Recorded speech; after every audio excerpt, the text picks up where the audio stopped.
Guys, so I've been getting some requests recently to do a comparison between Nokia 8 and OnePlus 5 here. I've been meaning to do it for quite a while, so I thought why not check them out, see how they do compare here. Both of them about 400 to 500 euro, depending on where you do shop, so they are very good value.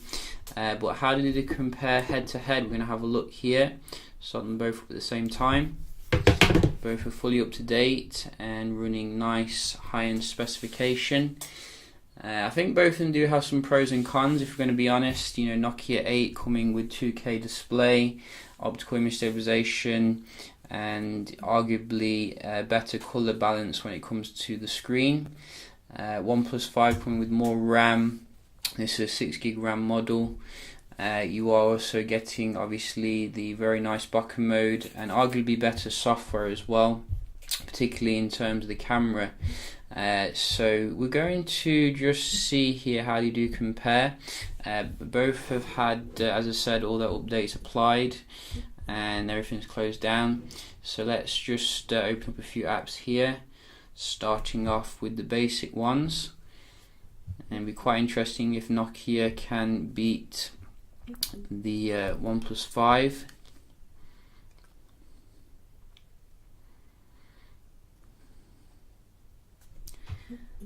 Which is still among the fastest phones. And so far it looks like the OnePlus 5 is holding that title quite well, if you ask me. Just that little bit more snappy, although it is quite that was even quicker on the OnePlus 5, even though there was a pop-up. So we're going to talk about the camera UI in a bit, because I think that is a quite deciding difference here. Let's have a look at some of the inbuilt apps. So let's try Play Store. Yeah, again OnePlus 5. So much more conclusive here than I was actually expecting. Do we have weather here or settings? Let's have a look. Where is the settings on this one? I can't even find it. There it is. Go. So again, you know, very quick on OnePlus 5 boy. Let's just try some games here.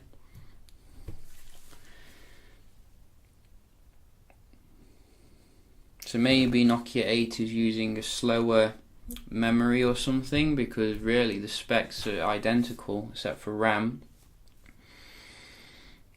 Or maybe it's that 2K display. Who knows?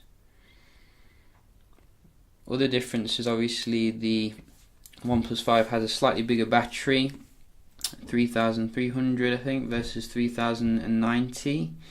Quite a weird amount. They could have put a massive one in there to really stand out. It does have the dash charging as well, which is much faster than anything else on the market generally.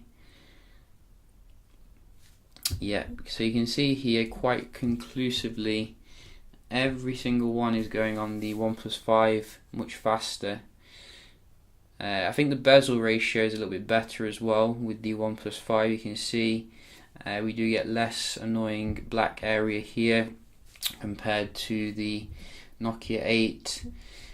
So let's just move on here and try something else. So we're just going to have a look at the Wi-Fi performance. So just make sure they're on the same, and let's go.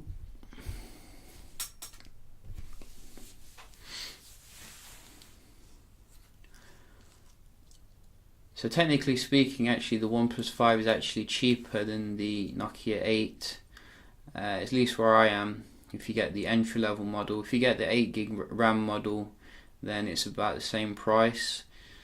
But you know, I would expect better performance if I'm paying more from Nokia. So look at the speed here. The Wi-Fi strength looks stronger on the OnePlus 5. If you look at the actual bars at the top, I'm not that far away from the router, so that could be something to consider here. You are also getting a better score in terms of the Wi-Fi. It's not new, and you can see again, can't get up to OnePlus 5, I'm afraid. Nokia, it's a good try though. You know, we have missed you.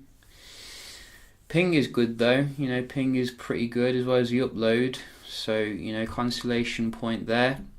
How does the multitasking fare? We're gonna have a look. So right back to the beginning. Oh, reload on the left, and yeah, another reload.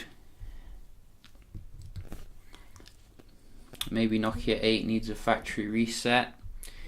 You shouldn't really need to factory reset after only having the phone for a couple of months. I mean, surely they should have some, you know, maintenance runtime in the background or something.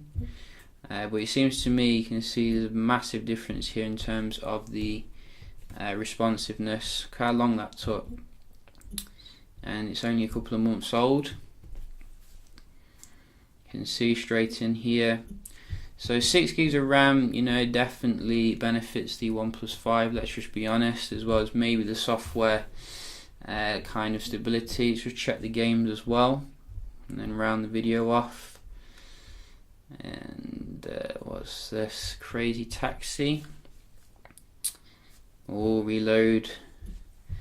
So this is a total knockout, you know, this is like a massacre video.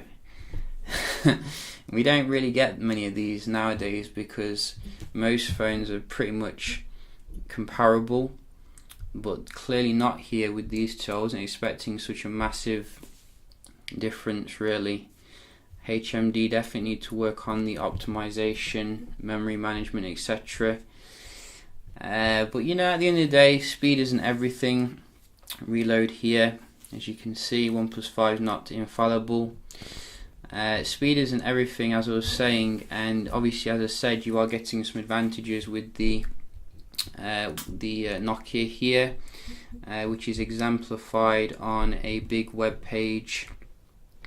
So if we just show you here, I'd say that the screen is far more color accurate and higher in terms of the resolution. You know, 2K, you do notice it.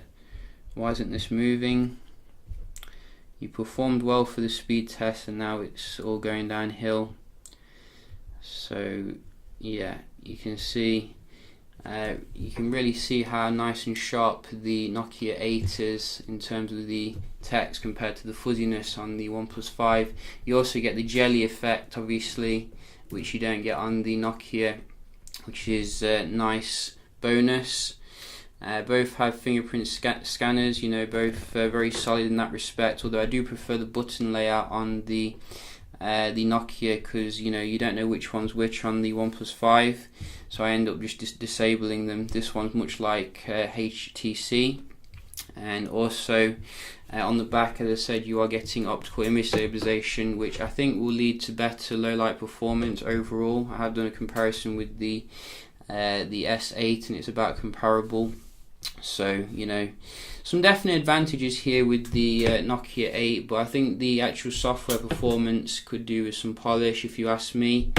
And also the camera UI, which looks like it was designed by a 3-year-old. I mean, these icons look very kind of ugly and stock Android, you know, Android Froyo kind of thing. So they could definitely take some tips here from the more clean UI on the OnePlus 5, if you ask me, and I know you did. So yeah, just a quick little comparison here between the Nokia 8 and the OnePlus 5. If you've got any other questions, let me know. Hope you found it helpful, and I'll see you in the next one. Cheers.